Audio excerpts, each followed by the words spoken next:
Y bueno, pues Totalmente. yo tengo muchas preguntas para ti porque digo, quiero aprovechar que luego habrá más entrevistas y si te apetece.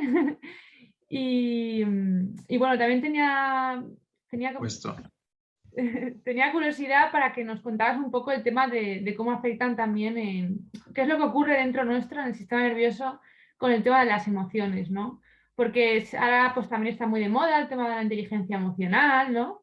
Pues eso, el tema de la regulación emocional, qué hago cuando tengo ansiedad, qué hago cuando tengo enfado, cuando tengo ira, la gente que es muy impulsiva, que no se puede controlar, ¿no? Y claro, hay varias técnicas en psicología, pero creo que es muy interesante saber qué está pasando por dentro, ¿no? En cada emoción que experimentamos. Claro. Por ejemplo, el tema de la ansiedad, pues si nos puedes hablar un poco de todo tipo de emociones, ¿no? Y qué pasa dentro de nuestras hormonas, en los neurotransmisores. Claro. Bueno, es un tema bastante amplio, muy interesante, que voy a tratar de resumir de esta forma, ¿no? Mm, Los seres humanos actualmente tenemos esta idea un poco errónea de que somos seres racionales experimentando procesos emocionales, ¿no? Eso es lo que nos han dicho, que somos racionales y vivimos procesos emocionales, cuando la realidad es muy distinta, es al revés. Somos seres emocionales viviendo procesos racionales. Los seres humanos no somos propiamente racionales, ¿no? Gran parte de nuestro comportamiento es un tanto automático, se basa en una serie de patrones de hábitos que vamos estableciendo con el tiempo, que se van complejizando y bueno, eso conforma nuestro comportamiento. Realmente no es que todo el tiempo estemos pensando en qué hacer. Uh-huh. Entonces, justamente, los seres humanos, más bien, somos seres emocionales viviendo procesos racionales. Podemos acceder a un plano lógico, a un plano racional, de tal forma que podamos, de alguna forma, resolver conflictos de una manera más lógica, más planificada, ¿no? Más estratégica, por así decirlo. ujú, Eso es vital, es importante mencionarlo. ¿Qué sucede, no, en la historia del hombre? Pues que justamente los seres humanos fuimos volviéndonos cada vez más complejos conforme pasaba el tiempo. Los seres humanos compartimos ciertas emociones con otros mamíferos, ¿no? De hecho, no sé si has escuchado esta teoría, Esther, la teoría de los tres cerebros, ¿no? Los tres cerebros de MacLean, que ujú, nos habla de que los seres humanos tenemos prácticamente tres niveles de pensamiento, ¿no? Funcionamos con un cerebro, el más primitivo sería el cerebro reptiliano. Este cerebro reptil prácticamente es el que regula los procesos más básicos, por así decirlo. La agresividad, ciertos procesos relacionados a la sexualidad, ciertos procesos asociados al miedo, ¿no? La ansiedad de alguna forma se encuentra en algún momento en este plano, ¿no? En este mecanismo de huida o de lucha, ¿no? Normalmente cuando tenemos, por ejemplo, ataques de pánico, tenemos estas respuestas, ¿no? Se activan estos mecanismos en este cerebro, en donde no sabemos si queremos salir corriendo o queremos pelear con algo.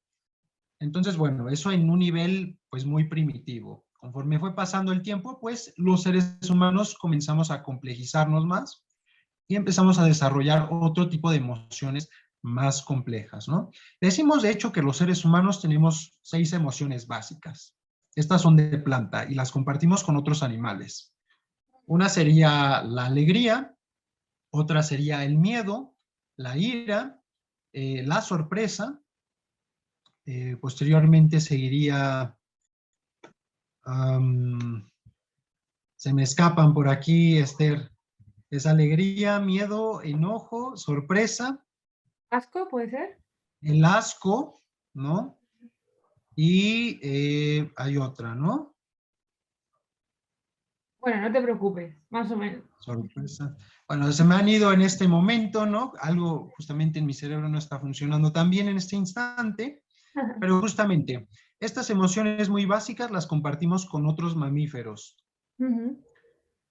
Podemos verlo bastante bien con ciertos perros, con los gatos, ciertos tipos de chimpancés, ¿no? Pareciera que emocionalmente tienen unas respuestas muy parecidas a nosotros. ¿Qué sucede? Que nosotros, aparte de tener estas emociones, pues tenemos una capacidad de generar un apego, ¿no? De hecho, yo diría que las emociones nos sirven para poder vincularnos, para poder lidiar con nuestro entorno. Entonces, justamente, cuando tenemos un apego, Sí. pues prácticamente vamos estructurando emociones más complejas. Algunas de estas se van combinando, ¿no? La alegría se puede combinar a lo mejor con la sorpresa. Y ahí podríamos a lo mejor hablar de euforia, por ejemplo, ¿no? Que es una emoción más compleja que la misma alegría. El resentimiento podría ser una mezcla entre el enojo y la tristeza. Entonces, hablamos de 5 o 6 emociones básicas y estas se van complejizando de tal forma que vamos generando emociones mucho más complejas. Y bueno, estas emociones cada vez más complejas producen procesos más complejos, evidentemente, a nivel cerebral. Obviamente, conforme se va complejizando nuestro cerebro, conforme se van complejizando estos procesos, pues vamos generando nuevas dinámicas bioquímicas, ¿sí? Las dinámicas bioquímicas, de alguna forma, son las que generan y mantienen las emociones. Entonces, bueno, para no seguir debrayando tanto en el tema, ¿no, Esther? Justamente, antes se tenía pensado que cierta falta o cierta hiperproducción de ciertos neurotransmisores, de ciertas sustancias, dopamina, serotonina, sustancia P, oxitocina, eran las que producían los trastornos mentales o los estados emocionales. Hoy en día sabemos que esto no es del todo cierto.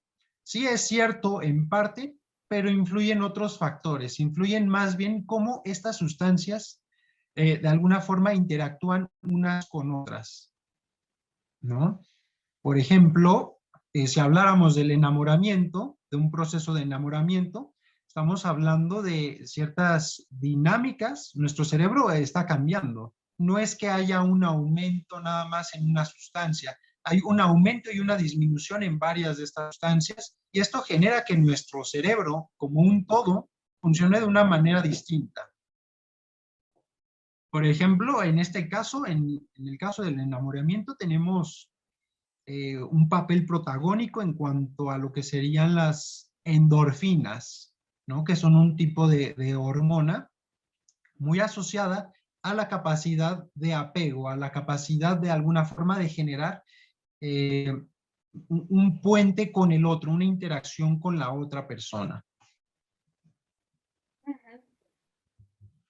Entonces, bueno, pues justamente cuando hablamos de comportamientos, cuando hablamos de conductas, ya sean patológicas o conductas normales, sanas, saludables, no solo estamos hablando de una o dos sustancias que están funcionando en nuestro cerebro, estamos hablando de muchas sustancias que están trabajando en nuestro cerebro y que están cambiando cómo nuestro cerebro está funcionando de alguna manera.